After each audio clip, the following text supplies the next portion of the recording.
ба бародарон нигаред, ба он чӣ онҳо ба худо пешкаш кардани буданд нигаред, ба қурбонгоҳҳо нигаред. қурбонгоҳ тепачамонанд буда, одатан аз сангҳо ё лой сохта мешуд. ин ҷои марг буд. қурбонгоҳ чизи пешкашшударо байни осмонҳо ва замин, байни худо ва одам нигоҳ медошт. чизи дар қурбонгоҳ пешкашшуда дар оташ сӯзонда мешуд. худо ҷонибдори адолат аст, аммо мехоҳад марҳамат кунад. чӣ тавр ӯ метавонист ҳарду корро кунад? гунаҳкорро ҷазо надода, гуноҳро ҷазо диҳад? хеле дертар аз замони қоин ва ҳобил худо ба пайғамбар мусо гуфт: ҷони ҷисм дар хун аст ва ман онро ба шумо барои қурбонгоҳ додам, то ки ҷонҳои шуморо кафорат намояд, зеро хун ҷонро кафорат менамояд. ва дасти худро бар сари қурбонии сӯхтанӣ мемонад ва ӯ таваҷҷӯҳ меёбад, то ки гуноҳҳояш кафорат шавад. кафорат чӣ маъно дорад? ин пардохтани музди даркорӣ аст, то гуноҳҳо пӯшида шаванд, пок шаванд ва бахшида шаванд. дар замонҳои аҳди қадим худо ба одамон гуфта буд ки ӯ хуни рехтаи барраҳо, қучқорҳо, бузҳо, нарговҳо ва кабутаронро чун музди гуноҳҳояшон қабул мекунад. ин хун пӯшонида шудани гуноҳро таъмин мекард, аммо фақат то рӯзе ки худо қурбонии комилро тайёр кунад, то музди ҳақиқиро ки қонуни гуноҳ ва марг металабад диҳад.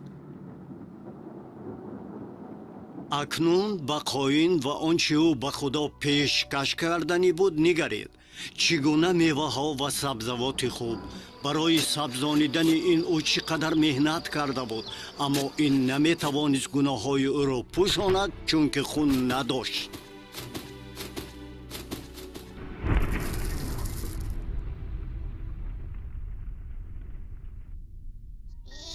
ба ҳобил ва он чӣ ӯ пешкаш намуд нигаред. чӣ манзараи ғамангез! баррачае баста шудааст ва бояд кушта шавад. оё мебинед ки ҳобил бар сари барра даст мегузорад? азбаски ҳобил ба нақшаи худо бовар дошт, худо гуноҳҳои ҳобилро гирифта бар барра гузошт. ҳобил худоро шукр мегӯяд ки агарчи ӯ сазовори қатл аст, худо хуни барраро чун пӯшиш барои гуноҳ қабул мекунад. қонуни худо талаб мекард ки гунаҳкорон бо марг ҷазо дода шаванд, аммо худо марги барраро ба ҷои онҳо қабул мекунад. худо инро қонун дар бораи қурбонии гуноҳ меномад. қонун дар бораи қурбонии гуноҳ ҳобилро аз қонуни гуноҳ ва марг озод мекард. аммо дар бораи қоин чӣ?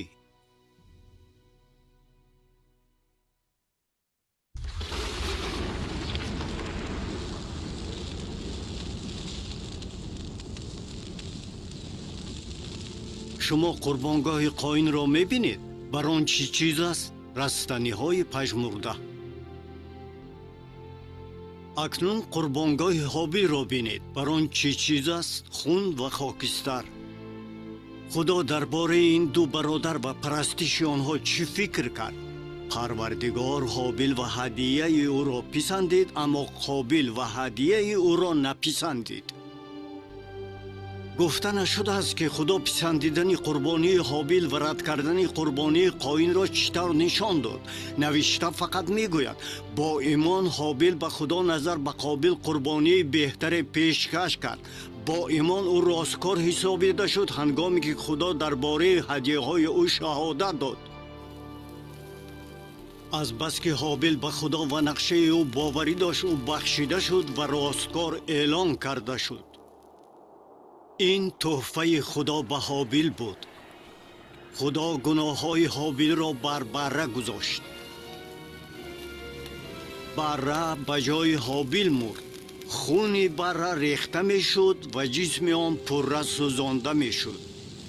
ғазаби одилонаи худо бар зидди гуноҳ ба ҷои ҳобил бар барра афтид. чаро худо қурбонии ҳобилро писандид?